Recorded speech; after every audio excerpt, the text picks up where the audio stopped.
Okay, good morning all. I am Pradeep Singh Yadav, and in this semester I am taking your analog communication subject. ठीक है?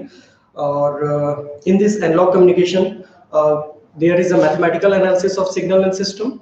आप लोगों ने जो भी सिग्नल एंड सिस्टम पढ़ा होगा या पढ़ेंगे उसका कुछ मैथमेटिकल एक्सपांशन हम लोग देखेंगे इस सेमेस्टर में, उसका रियल टाइम एग्जांपल देखेंगे कि क्यों सिग्नल को एनालाइज किया जाता है ना, वो सब हम लोग इस एनालॉग कम्युनिकेशन में स्टडी करने वाले हैं। ठीक है, तो बेसिक से हम लोग एनालॉग कम्युनिकेशन स्टार्ट करेंगे। कुछ भी डाउट्स होगा आप लोगों के, कुछ भी अगर डाउट्स होंगे आप लोग चैट बॉक्स में मेंशन करते जाएगा। अदरवाइज अगर मैं चैट बॉक्स नहीं देख पाऊंगा तो ग्रुप में व्हाट्सएप में मेरा पर्सनल नंबर है ना, तो आप लोग वहां से मुझे डाउट पूछ सकते हैं। जब भी मैं फ्री रहूंगा तो मैं डेफिनेटली आंसर करूंगा आप लोगों को। क्लियर? ओके। तो सबसे पहले कुछ हम लोग सिलेबस देख लेते हैं। सिलेबस के बारे में आप लोगों को कुछ बताता हूं, देन फिर हम लोग जो भी एनालॉग कम्युनिकेशन की बेसिक से स्टडी है वो स्टार्ट करेंगे। ठीक है, ओके। जो भी आप लोगों का एनालॉग कम्युनिकेशन का जो सिलेबस है ना, 5 यूनिट्स है। आप लोगों को जो भी बीटेक का सिलेबस चेंज हुआ है अकॉर्डिंग उसके अकॉर्डिंग हर यूनिट आपके 20 मार्क्स के क्वेश्चन आएंगे। क्लियर? हर यूनिट में आपके 20 मार्क्स के क्वेश्चन आएंगे। फर्स्ट यूनिट है आप लोगों की एनालॉग कम्युनिकेशन, सेकंड यूनिट है आप लोगों की एंगल कम्युनिकेशन, थर्ड यूनिट है basic noise analysis, fourth unit है noise in amplitude modulation, and then last one is noise in frequency modulation. These are the 5 unit. मैं फिर से रिपीट कर रहा हूं ना, आप लोगों के सिलेबस में बेटा 5 यूनिट है। क्लियर? फर्स्ट यूनिट है आप लोगों की एम्पलीट्यूड मॉड्यूलेशन। अब एम्पलीट्यूड मॉड्यूलेशन होता क्या है ये सब हम लोग आगे स्टडी करने वाले हैं ना, अभी सिर्फ आप लोगों को थ्योरेटिकल बता रहा हूँ कि क्या क्या है, क्या क्या हमें स्टडी करना है। First unit deals with amplitude modulation, second unit deals with angle modulation, third unit starts with mathematical analysis of noise, then fourth unit is mathematical analysis of noise in amplitude modulation, and the last one is noise in frequency modulation। ठीक है, तो ये तो हमारी 5 unit है जो हमको syllabus में स्टडी करना है, उसकी बात आ गई। अब देखते हैं कि कम्युनिकेशन होता क्या है, एनालॉग कम्युनिकेशन क्या है, ये सब हम थ्योरेटिकल थोड़ा सा देख लेते हैं ना। देखो आप लोग कम्युनिकेशन से क्या समझते हैं, what is the mean of communication? Communication से हम लोग क्या समझते हैं? Communication is nothing but a process to transfer any signal, to transfer any data from one end to another end, है ना। कभी भी अगर हम एक एंड से दूसरे एंड में कोई भी इंफॉर्मेशन ट्रांसमिट कर रहे हैं, that process is known as communication. Clear बात यहाँ तक? अगर मैं हूँ ट्रांसमीटर, आप है रिसीवर, तो इस टाइम मैं खुद को कहूंगा ट्रांसमीटर। अगर मैं इंफॉर्मेशन ट्रांसमिट कर रहा हूं तो मैं ट्रांसमीटर हूं, आप अगर इंफॉर्मेशन रिसीव कर रहे हैं तो आप रिसीवर हैं, और मैं जो भी बातें आपको बता रहा हूं दैट इज इंफॉर्मेशन। क्लियर बात यहां तक? ठीक है, तो इसका मतलब ये हुआ कि कभी भी अगर हमें कम्युनिकेशन करना है मतलब दो एंड होंगे और दोनों के बीच में इंफॉर्मेशन ट्रांसमिट होगी। तो जिस मीडियम के थ्रू इंफॉर्मेशन ट्रांसमिट होती है बेटा, that medium is known as channel, है ना। जिस मीडियम के थ्रू इंफॉर्मेशन ट्रांसमिट होती है that medium is known as channel.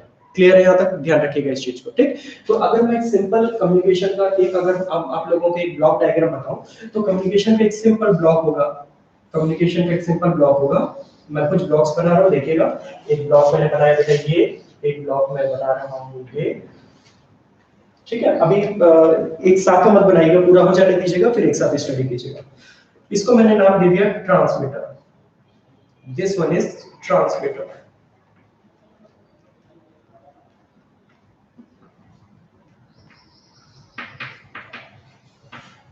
This one is known as receiver.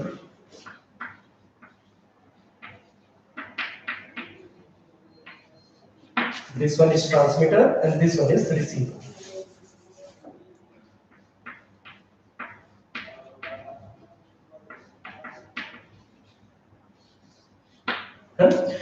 जो मैंने बताया आप लोगों को, जो एंड इंफॉर्मेशन ट्रांसमिट करता है that is known as transmitter, जो एंड इंफॉर्मेशन रिसीव करता है that is known as receiver.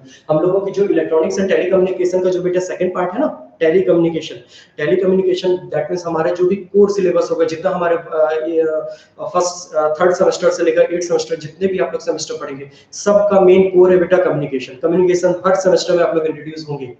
ठीक है, तो ध्यान दीजिएगा ये सब चीजों को, क्योंकि इस सेमेस्टर से ही आप लोगों का बेसिक कम्युनिकेशन स्टार्ट हो रहा है। क्लियर है? तो जो ट्रांसमीटर और रिसीवर के बीच की जो जगह होती है इसको हम कहते हैं चैनल, है ना? आइदर मैं इसको एक लाइन से ड्रॉ कर लेता हूं, आइदर मैं इसको एक लाइन से ड्रॉ कर लेता हूं, आइदर मैं इसको एक ब्लॉक से भी रिप्रेजेंट कर सकता हूं। ये जो दोनों के बीच में ये जो मीडियम हुआ, ये जो दोनों के बीच में जो कनेक्शन हुआ, that is known as channel. Clear है? इस चैनल को मैं ब्लॉक से रिप्रेजेंट कर देता हूं। इस चैनल को मैंने रिप्रेजेंट कर दिया एक ब्लॉक से। This one is known as channel. तो कम्युनिकेशन क्या हुआ? Communication is a process through which we can transmit any information from one end to another end. The end that is responsible to transmit the signal is known as transmitter, and the end that is used to receive the information is known as receiver. And the connection between transmitter and receiver is known as channel. Clear बात यहाँ तक? अच्छा, अब मैं पूरी communication को बेटा मैं बहुत सारे टाइप में डिवाइड कर सकता हूँ। We can divide communication in several ways, है ना? कम्युनिकेशन को मैं किस बेसिस पे डिवाइड कर सकता हूँ? कम्युनिकेशन को बेटा we can divide communication on the basis of distance. We can divide communication on the basis of distance. Now what is the mean of on the basis of distance? Suppose मैं information transmit कर रहा हूँ, आप information receive कर रहे हैं। Clear है? हम कम्युनिकेशन कर रहे हैं। अगर ट्रांसमीटर और रिसीवर के बीच की डिस्टेंस बहुत कम है तो हम इस टाइप की कम्युनिकेशन को क्या कहेंगे? हम इस टाइप की कम्युनिकेशन को कहेंगे short distance communication. Clear? And when the distance between transmitter and receiver is very high, at that time this type of communication is known as high distance communication. Clear? ये communication को मैंने किस बात पे divide किया? On the basis of distance. Clear बात यहाँ तक? ठीक है?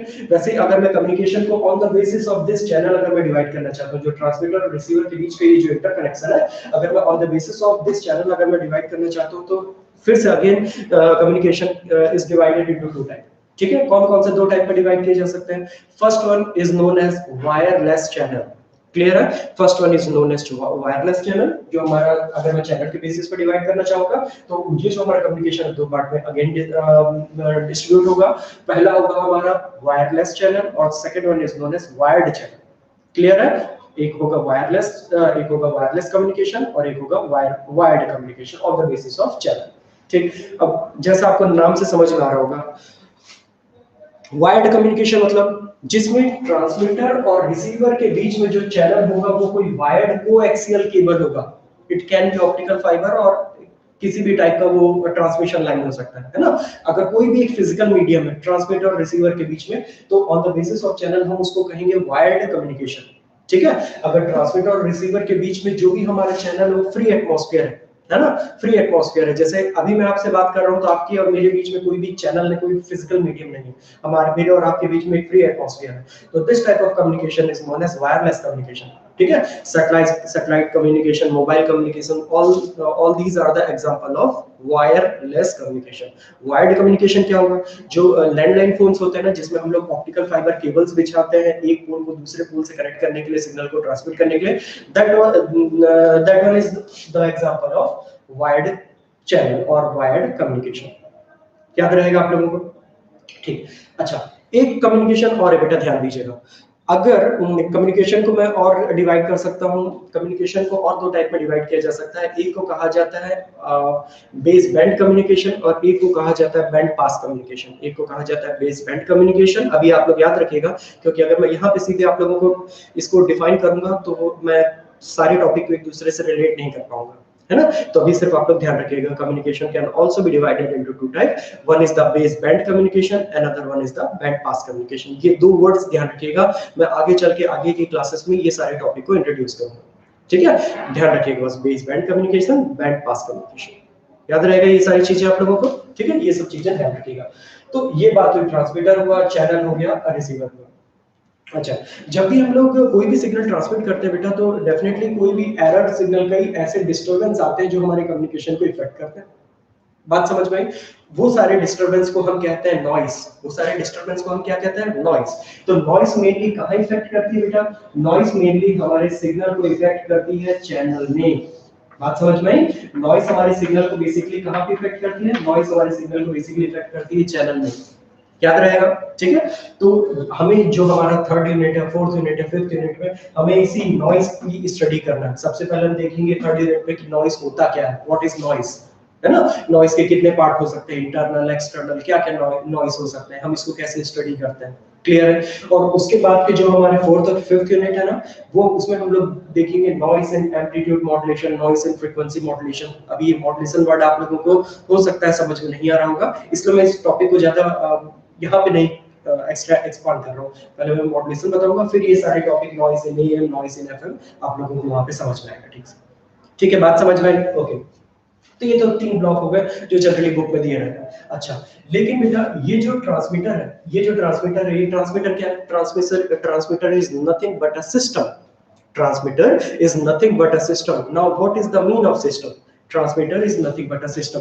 Now what is the mean of system? System से आप लोग क्या समझते हैं? System is nothing but a group of element. System is nothing but a group of element that is used to perform any desired task. ठीक है, यहाँ पे क्या है? यहाँ पे ट्रांसमीटर में बहुत सारे एलिमेंट्स आपस में मिले होंगे। यहाँ पे एम्पलीफायर लगा हुआ है, यहाँ पे मॉड्यूलेटर लगा हुआ है, यहाँ पे फिल्टर लगा हुआ है, बहुत सारी चीजें यहाँ पे मिली, यहाँ पे कोडर्स लगे हुए हैं, बहुत सारी चीजें यहाँ पे ट्रांसमीटर में लगी होती है। बात समझ में? तो ये जब सारे एलिमेंट्स आपस में कनेक्ट होते हैं ना बेटा, तब हम इस ट्रांसमीटर को एक सिस्टम कहते हैं। बात समझ में? तो कभी भी ट्रांसमीटर बनाया जाता है तो आप लोग ध्यान रखिएगा, ट्रांसमीटर को एक सिस्टम कहा जाता है। और जब भी हम एनालिसिस करते हैं तो हम इस सिस्टम के हर एक पार्ट का एनालिसिस करते हैं कि कौन सा पार्ट नॉइज को कैसे इफेक्ट करता है, कौन से पार्ट से हम अपने सिग्नल को ऐसे बना सकते हैं कि नॉइज उसको कम से कम इफेक्ट करे। बात समझ में? कुछ ऐसे समझोगे। ये जो है ना ट्रांसमीटर, इसके अंदर बहुत सारे ब्लॉक्स है, बहुत सारे सब ब्लॉक्स होंगे, बहुत सारे एलिमेंट्स होंगे, सब एक दूसरे से कनेक्टेड है ना? क्योंकि ये सारे एलिमेंट एक दूसरे से कनेक्ट है। और ये क्यों कनेक्ट किए गए? ताकि कोई एक डिजायर्ड टास्क को परफॉर्म करे। That's why it is known as system.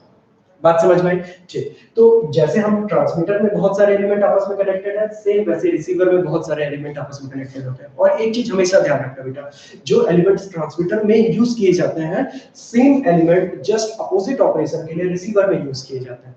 If we implement amplifier in the transmitter side, so definitely we need to use attenuator circuit in the receiver side. If we use modulator circuit in the transmitter side, so we need to use demodulator circuit in the receiver side. याद रखिएगा सारी चीजों को। ठीक है, अब एक चीज आप लोगों को और यहाँ से समझ में कि ये ट्रांसमीटर है, मतलब ये बहुत सारे एलिमेंट्स लेके बना हुआ है। अब ये सारे एलिमेंट हमारे इलेक्ट्रिकल एलिमेंट है, और हम जानते हैं कि कोई भी एलिमेंट, कोई भी इलेक्ट्रिकल एलिमेंट को जब मैं इनपुट दूंगा तो वो भी इलेक्ट्रिकल क्वांटिटी होना चाहिए। बात समझ में? लेकिन यहाँ से अगर मैं अपने वॉइस सिग्नल को ट्रांसमिट करना चाहता हूँ, मेरा वॉइस सिग्नल तो इलेक्ट्रिकल क्वांटिटी नहीं है। मैं अगर जो भी इंफॉर्मेशन ट्रांसमिट कर रहा हूँ, ये तो कोई वॉइस सिग्नल, कोई इलेक्ट्रिकल क्वांटिटी नहीं है।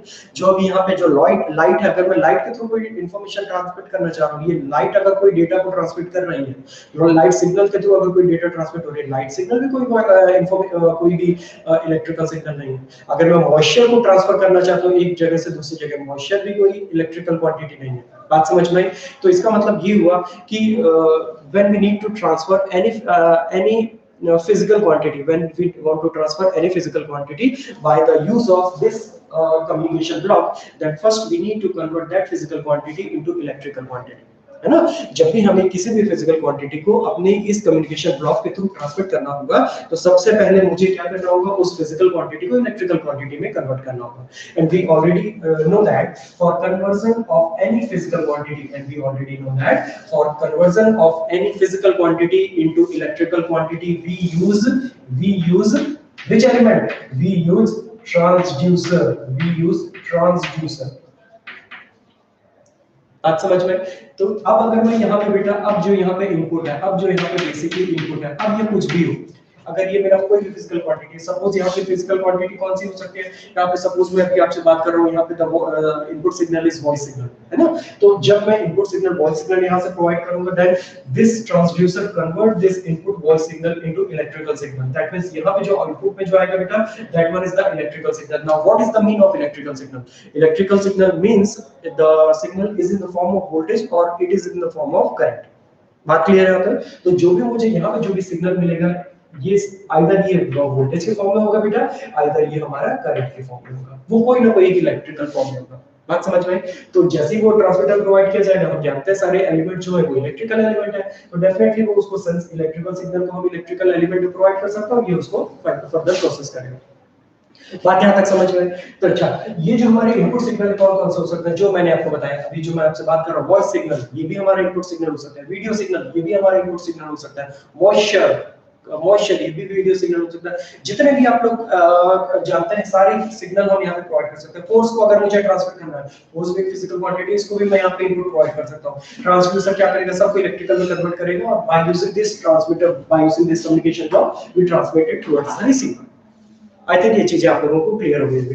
तो यहाँ पे ये वोल्टेज सिग्नल, यहाँ पे वीडियो सिग्नल हो सकता है, वॉइस सिग्नल हो सकता है, वॉइस हो सकती है, फोर्स हो सकता है, कुछ भी फिजिकल क्वांटिटी यहाँ पे ऐसे इनपुट हो सकती है। क्लियर है, ये चीज याद रहेगा आप लोगों को। नाउ यहाँ पे जो हमें आउटपुट मिलेगा ये हमारा डेफिनेटली ये इलेक्ट्रिकल क्वांटिटी होगी। क्लियर है, now this electrical quantity is provided to the transmitter. अब ये ट्रांसमीटर ब्लॉक जो मैंने आपको बताया कि बहुत सारे ब्लॉक्स होते हैं, है ना, इनमें से कुछ ब्लॉक्स के बारे में आप लोगों को बता देता हूँ। एक ब्लॉक होता है बेटा एम्पलीफायर, है ना। अब आप लोगों को पता है कि एम्पलीफायर क्या होता है। एम्पलीफायर मतलब किसी भी सिग्नल को एम्पलीफाई करना। अब what is the mean of amplify, जैसे ये इनपुट है बेटा, है ना, मैं एक सिग्नल बना रहा हूँ, ये सिग्नल है, साइनसॉइडल सिग्नल है ना। अब ये एक साइनसॉइडल सिग्नल है, अगर मैं इसको एक एम्पलीफायर के थ्रू पास करूँ, अगर मैं इसको एक एम्पलीफायर के थ्रू पास करूँ तो एम्पलीफायर क्या करेगा, एम्पलीफायर इसके ये जो एक्सिस है, ये जो हमारी एक्स एक्सिस है हमारी टाइम है, वाई एक्सिस हमारी वोल्टेज है ना।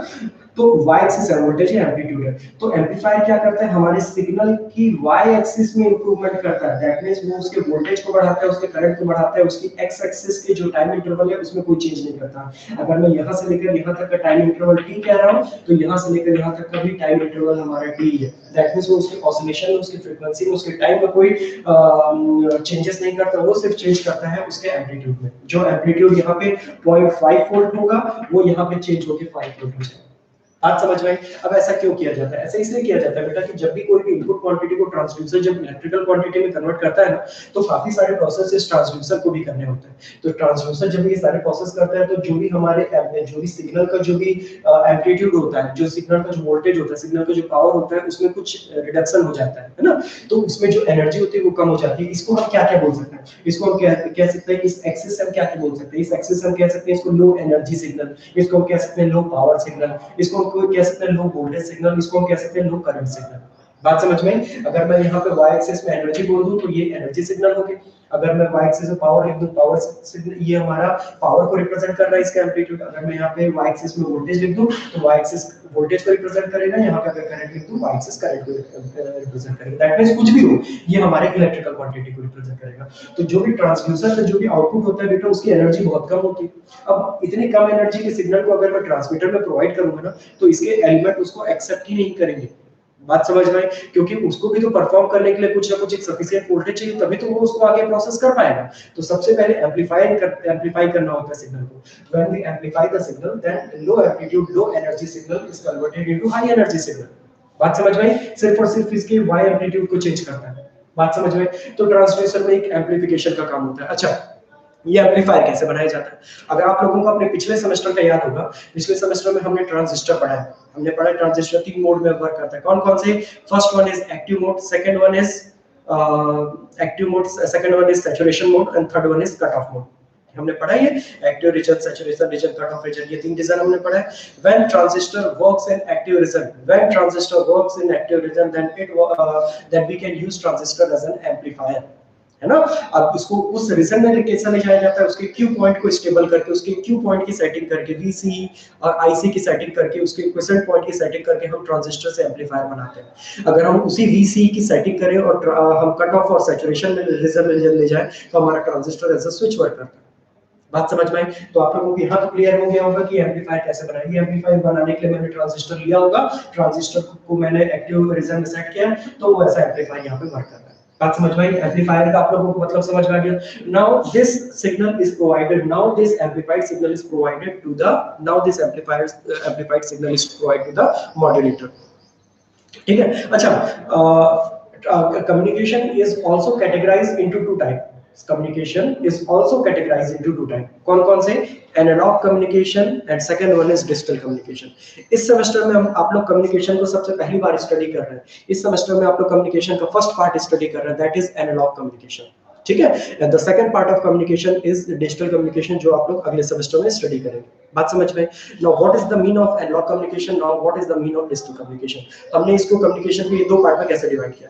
अब जो भी इनपुट क्वांटिटी है बेटा, जो भी हमारी इनपुट क्वांटिटी, जिस सिग्नल को हम लोग ट्रांसमिट कर रहे हैं ट्रांसमीटर से, अगर वो हमारी इस एनालॉगस फॉर्म में, एनालॉगस फॉर्म मतलब कंटीन्यूअस फॉर्म, साइनसॉइडल फॉर्म, ऐसा सिग्नल जिसके हर एक टाइम पीरियड में हम उसके एम्पलीट्यूड को, हम उसके पावर को, हम उसकी एनर्जी को के बारे में कंप्लीट डिटेल हमारे पास रहेगी, ऐसे सिग्नल को हम लोग कहते हैं कंटीन्यूअस सिग्नल, है ना। तो कोई भी कंटीन्यूअस सिग्नल को अगर हम लोग ट्रांसमिट कर रहे हैं तो that type of communication is known as analog communication. इसका मतलब ये हुआ कि इस सेमेस्टर में हम लोग जितने भी यूनिट पढ़ेंगे, सारे यूनिट में हमें जो इनपुट सिग्नल लेना होगा, हमें इनपुट सिग्नल कंटीन्यूअस सिग्नल ही लेना होगा, है ना। और अगले सेमेस्टर में जब हम लोग डिजिटल कम्युनिकेशन पढ़ेंगे, वहां पे जो भी हम लोग इनपुट सिग्नल पढ़ेंगे वो इनपुट सिग्नल हमारा डिजिटल सिग्नल हो जाएगा। बात यहां तक क्लियर आप लोगों को? ओके अब मैं बताने जा रहा था आप लोगों को इस एम्पलीफायर के बाद, इस एम्पलीफायर के बाद हमारा सेकंड ब्लॉक इंट्रोड्यूस होता है मॉड्यूलेटर। अब ये मॉड्यूलेटर ही हमारे पूरे कम्युनिकेशन जो हम लोग स्टडी करने वाले हैं, पूरा पूरा हमारे मॉड्यूलेटर के आजू बाजू ही इर्द गिर्द हमारी पूरी थ्योरी, पूरा सिलेबस मूव करता है। इसका मॉड्यूलेशन बताने के लिए मैं थोड़ा सा टाइम दिया आप लोगों को। अब मॉड्यूलेशन होता क्या? मॉड्यूलेशन मॉड्यूलेशन मतलब होता है बेटा कि जब हम किसी भी सिग्नल को ट्रांसमिट करते हैं, जैसे ये हमारा इनपुट सिग्नल है ना, ये हमारे ट्रांसमीटर का इनपुट सिग्नल है, ये हमारे ट्रांसमीटर का इनपुट सिग्नल है, ये हमारे इनपुट सिग्नल है, लो फ्रीक्वेंसी सिग्नल है। सबसे पहले ट्रांसमीटर में प्रोवाइड करके हमने इसके एम्पलीट्यूड को बढ़ा लिया, क्लियर है। तो लेकिन हमें ये पता है कि हमने इसके एम्पलीट्यूड को तो बढ़ा लिया, लेकिन हमने इसके टाइम एक्सिस के साथ तो कोई चेंज नहीं किया। अगर हमने टाइम एक्सिस के साथ कोई चेंज नहीं किया है, इसका मतलब इसकी जो फ्रीक्वेंसी है वो भी अनचेंज्ड है, वो भी चेंज नहीं हुई है ना। तो अगर ट्रांसमीटर और रिसीवर के बीच की डिस्टेंस बहुत ही पास है, अगर ट्रांसमीटर और रिसीवर के बीच की डिस्टेंस बहुत ही कम है, तो हम डायरेक्ट इसी सिग्नल को ट्रांसमिट कर देंगे और रिसीवर तक चले जाएंगे, क्योंकि उसकी फ्रीक्वेंसी कम है और डिस्टेंस भी कम है। बात समझ में? लेकिन अगर ट्रांसमीटर और रिसीवर के बीच के डिस्टेंस अगर बहुत ज्यादा है, तो जैसे ही हम इस सिग्नल को जैसे ही हम अपने एम्पलीफाइड सिग्नल को ट्रांसमीटर में चैनल में ट्रांसमिट करेंगे, तो ये कम फ्रीक्वेंसी होने के कारण वो हमारा लॉन्ग डिस्टेंस तक ट्रांसमिट ही नहीं हो पाएगा और नॉइस उसको पूरी तरीके से ओवरकम कर देगी, नॉइस उसको पूरी तरीके से खराब कर देगी, डिस्ट्रॉय कर देगी। बात समझ में है? तो इसका मतलब ये हुआ कि कभी भी अगर मुझे अपने सिग्नल को लॉन्ग डिस्टेंस ट्रांसमिट करना है, at that time we need a certain process, that process is known as modulation. ठीक है, तो जो प्रोसेस अप्लाई किया जाता है उस प्रोसेस को हम लोग, वो प्रोसेस होता है हमारे इस ट्रांसमीटर में। पहला कौन सा प्रोसेस हुआ? एम्प्लीफिकेशन, देन मॉड्यूलेशन हुआ। फिल्ट्रेशन का प्रोसेस यहाँ पे होता है। We already know that what is the mean of filtration. हम लोग फिल्टर तो इजी वर्ड है। फिल्टर मतलब जो भी हमारा सिग्नल है, अगर हम उसमें से कुछ अनवांटेड डीसी कंपोनेंट हटाना चाहते हैं तो हमें यहाँ फिल्टर यूज करना पड़ेगा, है ना, क्योंकि हम चाहते हैं कि जब भी सिग्नल ट्रांसमिट करें बेटा वो एकदम प्योर फॉर्म में हो, उसमें कोई भी डिस्टॉर्शन ना हो। इसलिए हम लोग फिल्टर से उसको पास कर देते हैं ताकि एकदम स्मूथ हमारा सिग्नल रहे और हम उसको चैनल के थ्रू ट्रांसमिट करें। ठीक है, जब चैनल के थ्रू सिग्नल ट्रांसमिट करता है तब उसमें बहुत सारी नॉइस इंटरफेयर करती है ना। तो जब नॉइस इंटरफेयर करती है तो हमेशा एक चीज ध्यान रखना, ये फर्स्ट लेक्चर है लेकिन कम्युनिकेशन आप लोग जब तक पढ़ोगे इस चीज को ध्यान रखोगे, जब भी नॉइस सिग्नल हमारे सिग्नल को इफेक्ट करती है, तो नॉइस सिग्नल अगर इस सिग्नल को इफेक्ट करेगी, तो नॉइस अगर इस सिग्नल को इफेक्ट करेगी, मैं ऐसे बोलूं, अगर नॉइस इस सिग्नल को इफेक्ट करेगी ना बेटा, तो इसके वो एम्पलीट्यूड में डिस्टॉर्शन प्रोवाइड कर देगी। कैसा हो जाएगा हमारा एम्पलीट्यूड? नॉइस से पास होने के बाद हमारा जो एम्पलीट्यूड है ना बेटा, वो कुछ ऐसा हो जाएगा, वो इस टाइप का कुछ करप्टेड हो जाएगा, इस टाइप का कुछ डिस्टॉर्टेड हो जाएगा, है ना। तो नॉइस क्या करती है? नॉइस हमारे एम्पलीट्यूड में डिस्टॉर्शन प्रोड्यूस कर देती है ना। नॉइस हमारे एम्पलीट्यूड में डिस्टॉर्शन प्रोवाइड करती है, तो हमारा जो एम्पलीट्यूड है वो कुछ इस टाइप से चेंज हो जाता है। बात समझ गए? अब जब हमारा इस टाइप का डिस्टॉर्टेड सिग्नल जब रिसीवर में मिलेगा, तो रिसीवर सीधे सीधे तो इसको रिसीव करेगा नहीं, वो सबसे पहले इसको स्मूथ करेगा, उसके बाद ही उसको रिसीव करेगा। तो जो प्रोसेस हमने यहाँ पे यूज किया, सेम प्रोसेस, जस्ट इसका इनवर्स प्रोसेस हम रिसीवर में यूज करते हैं और इस डिस्टॉर्टेड सिग्नल को अगेन रिकवर करते हैं स्मूथ सिग्नल में। और जब स्मूथ सिग्नल में कन्वर्ट हो जाता है, तब इसका जो आउटपुट होगा, इसका आउटपुट भी इलेक्ट्रिकल फॉर्म में होगा, क्योंकि जो हमारा रिसीवर है यही हमारा इलेक्ट्रिकल फॉर्म है। बात यहाँ तक क्लियर है? तो जब ये इलेक्ट्रिकल फॉर्म में कन्वर्ट हो जाएगा, लेकिन हमने तो जो इनपुट क्वांटिटी दी है वो तो फिजिकल क्वांटिटी है, तो हम ये चाहेंगे, ये भी कम्युनिकेशन में एक रिक्वायरमेंट है, the input quantity and the output quantity of the communication always be the same, है ना। अगर मैंने यहाँ पे फिजिकल क्वांटिटी दी है, देन जो आउटपुट का रिक्वायरमेंट है, आउटपुट में मुझे जो चाहिए होगी, आउटपुट में मुझे भी एक फिजिकल क्वांटिटी ही चाहिए होगी। अगर आउटपुट में मुझे एक फिजिकल क्वांटिटी ही चाहिए होगी, तो उस फिजिकल क्वांटिटी को गेन करने के लिए मुझे एक ट्रांसड्यूसर लेना होगा। अब ये जो ट्रांसड्यूसर है वो मेरा एक फिजिकल क्वांटिटी प्रोड्यूस कर देगा। अगर मैं फिजिकल क्वांटिटी अगर मैं यहाँ पे इनपुट क्वांटिटी, मैं यहाँ पे एक वॉइस सिग्नल कह रहा हूँ, तो ये वॉइस सिग्नल यहाँ पे आउटपुट ट्रांसड्यूसर के बाद मुझे वॉइस सिग्नल मिल जाएगा। This one is the block diagram of overall communication system. है ना। बस सबसे पहले इसको एक बार और समराइज कर रहा हूँ बेटा, एक बार और समराइज कर रहा हूँ, है ना। आप लोग बाद में वीडियो को पॉज करके आप लोग नोट्स बना लीजिएगा एक बार, लेकिन मैं फिर से इसको रिवाइज कर रहा हूँ। देखो, हमारा सबसे पहले कम्युनिकेशन के बारे में हम जानते हैं। What is the mean of communication? Communication is nothing but a process through communication is nothing but a process through which we can transfer any information from one end to another end. The end that is responsible to transmit the information is known as transmitter, and the end that is used for to receive the information is known as receiver, and the distance between transmitter and the medium between transmitter and receiver is known as channel. ठीक है, on the basis of this we implemented a block diagram. In that there is one transmitter, channel, receiver, and this one is the block known as noise block, है ना। it always affect the signal during the transmission. When signal is in the channel, then at that time noise affect that particular signal. Clear? Now we can divide communication into several ways. We can divide communication into several ways. First one, if we divide communication on the basis of input signal, then the part of communication are analog communication and digital communication. When the input signal is in the form of analog signal, then the whole communication is known as analog signal. And when input signal is in the form of digital signal, then the whole communication is known as digital communication. Okay, in this semester we study about analog communication. That means we study a block in that the input quantity always in the form of analogs. Okay, now the second part is if we divide on the basis of if we divide communication on the basis of distance, then the communication is of two types: long distance and short distance. When the distance between transmitter and receiver is low, that communication is known as short distance communication.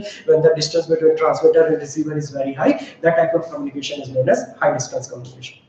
बात समझ में? Now the third type is baseband communication. Now the third type is on the basis of processing. मैं ये repeat कर रहा हूँ जो मैंने उस समय रिपीट नहीं किया था, उस समय नहीं बताया था आप लोगों को.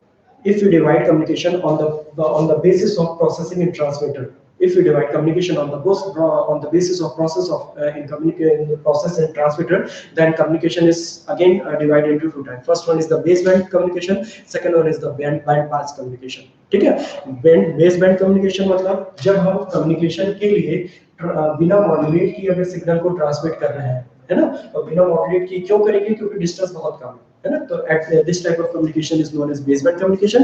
And when the distance between transmitter and receiver so far, so at that time we need to increase the frequency of signal, and for increasing the frequency of the signal we need a certain process known as modulation, है ना. So when we do modulation in the transmitter side, then this type of communication is known as band pass communication. Clear आप लोगों को? One is known as baseband, another one is known as band pass communication. Clear है? इसके बाद मैंने आप लोगों को बताया था, this one is the block diagram, this one is the whole block diagram of analogous communication. When we हम इसको एनालॉगस कम्युनिकेशन का ब्लॉक डायग्राम क्यों कहेंगे? क्योंकि हमने जो भी इनपुट क्वांटिटी कंसीडर की है वो हमारी एनालॉगस फॉर्म है. That's why we know this, we say this whole block diagram as a block diagram of analogous communication. ठीक है, अगर यहाँ पे इनपुट में मैं कोई भी डिजिटल सिग्नल प्रोवाइड करता तब मैं इससे कहता कि ये डिजिटल कम्युनिकेशन का ब्लॉक डायग्राम है, क्योंकि कम्युनिकेशन को हम on the basis of input signal he divide करते हैं. फिर divide on the basis of if the input signal is in the form of continuous signal, then this whole block is known as block diagram of analogous communication. Clear? We use two transducer, one in the transmitter side, one in the receiver side. The transducer that we use in the transmitter side is known as input transducer. The transducer that we use in the output side is known as output transducer. We know that what is the main working of transducer? Transducer is used to convert any physical quantity into electrical quantity, also the vice versa operation. That means अब ये electrical quantity को, ये physical quantity को electrical में भी convert कर सकता है, साथ ही साथ वो again electrical quantity को फिर से physical quantity में भी convert कर सकता है. Clear हो गया बेटा ये सब चीजें आप लोगों को? Now this one is the transmitter block. Transmitter is nothing but a system where several elements are connected with each other to perform any desired task. ठीक है, यहाँ कौन कौन से एलिमेंट हो सकते हैं? यहाँ पे एम्पलीफायर हो सकता है, मॉड्यूलेटर हो सकता है, फिल्टर हो सकता है, कूलर हो सकता है, एंड सो ऑन, बहुत मल्टीप्लेक्सर हो सकता है, बहुत सारे ऑपरेटर, बहुत सारे ब्लॉक्स हो सकते हैं. ठीक है। सेम है जो ब्लॉक मैंने यहाँ ट्रांसमीटर साइड बताया बेटा, सेम इसका रिवर्स ऑपरेशन हमारे रिसीवर में हो जाएगा। अगर यहाँ पे मैं मॉड्यूलेटर यूज कर रहा हूँ तो रिसीवर में मुझे डी मॉड्यूलेटर यूज करना पड़ेगा। अगर मैं यहाँ पे एम्पलीफायर यूज कर रहा हूँ तो यहाँ पे आप एटेन्यूएटर यूज कर सकते हैं। यहाँ पे हम फिल्टर यूज कर रहे हैं, यहाँ पे भी हम फिल्टर यूज करेंगे। यहाँ पे हम कोडर अगर यूज करेंगे तो यहाँ पे हमें डिकोडर यूज करना पड़ेगा। ठीक है। Now this one is the channel. Channel is nothing but a medium between transmitter and receiver. Transmitter and receiver. If it is free atmosphere, then this type of channel is known as wireless channel. If there is an optical fiber cable or any physical medium between transmitter and receiver, then this type of channel is known as wired channel. ठीक है। The noise is an external signal that affect the message signal. अच्छा, मैं पहली बार यहाँ पे एक word use कर रहा हूँ बेटा, मैसेज सिग्नल। मैसेज सिग्नल क्या होता है? जो भी हम इनपुट सिग्नल को ट्रांसमिट करते हैं ना बेटा, जो भी जिस सिग्नल को मैं ट्रांसमिट करना चाह रहा हूँ, है ना, जो भी इलेक्ट्रिकल सिग्नल को मैं ट्रांसमिट करना चाह रहा हूँ, है ना, इस सिग्नल को हम कहते हैं मॉड्यूलेटिंग सिग्नल। ध्यान रहेगा, इस सिग्नल को हम क्या कहते हैं? Modulating signal. जिस भी सिग्नल को हम ट्रांसमिट करना चाह रहे हैं उसको हम कहते हैं modulating signal. This one is the modulating signal. Clear है? जैसे ट्रांसड्यूसर के बाद जो कन्वर्ट होकर इलेक्ट्रिकल फॉर्म में जो सिग्नल मिला बेटा, जो हमारे ट्रांसमीटर में ऐसे इनपुट आता है ना, उसको हम कहते हैं मॉड्यूलेटिंग सिग्नल। इसका एक दूसरा नाम और है, this one is also known as message signal. Clear है? First one it is known as modulating signal, it is also known as message signal, it is also known as low frequency signal. याद रहेगा, लो frequency signal भी इसे ही कहते हैं, modulating signal भी इसे ही कहते हैं, मैसेज सिग्नल भी इसे ही कहते हैं। क्लियर बात यहाँ तक सबको समझ में है? अब जब ट्रांसमीटर का जो आउटपुट होता है ना बेटा, मतलब ट्रांसमीटर में अगर मैंने मॉड्यूलेशन का ऑपरेशन किया तो ये जो ट्रांसमीटर है वो इस मॉड्यूलेटिंग सिग्नल को कन्वर्ट कर देगा मॉड्यूलेटेड सिग्नल में। ठीक है, मैं फिर से रिपीट कर रहा हूँ। ट्रांसमीटर में ब्लॉक यूज होता है, जो मैंने आप लोगों को बताया था, बहुत सारे ब्लॉक्स हैं, इनमें से एक ब्लॉक होता है मॉड्यूलेटर का, है ना, मॉड्यूलेटर का। तो जब हमारे इनपुट सिग्नल जो भी मॉड्यूलेटिंग सिग्नल है, जब वो मॉड्यूलेटर के थ्रू पास होती है, तो जो भी ट्रांसमीटर का जो आउटपुट होता है उसको हम कहते हैं मॉड्यूलेटेड सिग्नल। ठीक है, modulated signal always high frequency signal होता है। मॉड्यूलेटिंग सिग्नल लो फ्रीक्वेंसी सिग्नल होता है, मॉड्यूलेटेड सिग्नल हमेशा हाई फ्रीक्वेंसी सिग्नल होता है। याद रखिएगा ये सारे टर्म्स को। ठीक है, ये this modulated signal is also known as band pass signal. ठीक है, modulating signal is also known as base band signal, modulated signal is also known as band pass signal. okay, so this one is all about the block diagram of analogous communication। तो इस class में हम लोगों ने क्या देखा, कौन कौन से टॉपिक्स देखे बेटा? पहला हमने टॉपिक देखा block diagram of communication system. Second type हमने देखा कम्युनिकेशन की डेफिनेशन देखी हम लोगों ने। और क्या देखा हम लोगों ने इस क्लास में? थर्ड हम लोगों ने देखा कि वेरियस पार्ट्स ऑफ कम्युनिकेशन, है ना, कम्युनिकेशन को कितने पार्ट में डिवाइड किया गया। ठीक है, तो ये सारे टॉपिक हम लोगों ने इस लेक्चर में कवर किए। अगले लेक्चर में जो भी हमारा होगा, अगले लेक्चर में हम लोग एक टॉपिक देख लेंगे डायरेक्शन ऑफ कम्युनिकेशन, है ना, on the basis of direction हम कम्युनिकेशन को कौन से पार्ट में डिवाइड कर सकते हैं। ठीक है, एक और कम्युनिकेशन के बेटा वेरियस डिविजन्स हो सकते हैं अलग अलग बेसिस पे, है ना। तो अगली क्लास में मैं कम्युनिकेशन के एक आप लोगों को टाइप बताऊंगा on the basis of direction, है ना। उसके बाद फिर मॉड्यूलेशन और फिर मॉड्यूलेशन की रिक्वायरमेंट और ये सारे टॉपिक्स हम लोग स्टार्ट करेंगे। ठीक है, okay, thank you so much. I think ये वाली क्लास आप लोगों को समझ में आ गई होगी। कुछ भी अगर डाउट्स होंगे तो मैं अभी 2 मिनट चैट बॉक्स के सामने हूँ, आप लोग आंसर दे सकते हैं। अदरवाइज इसके बाद की जो भी क्लास रहेगी वो हम लोग नेक्स्ट लेक्चर से स्टार्ट करेंगे। नेक्स्ट लेक्चर शायद कल होगा या परसों होगा। नेक्स्ट लेक्चर पे हम लोग अगले टॉपिक को देखेंगे। ठीक है, थैंक यू सो मच।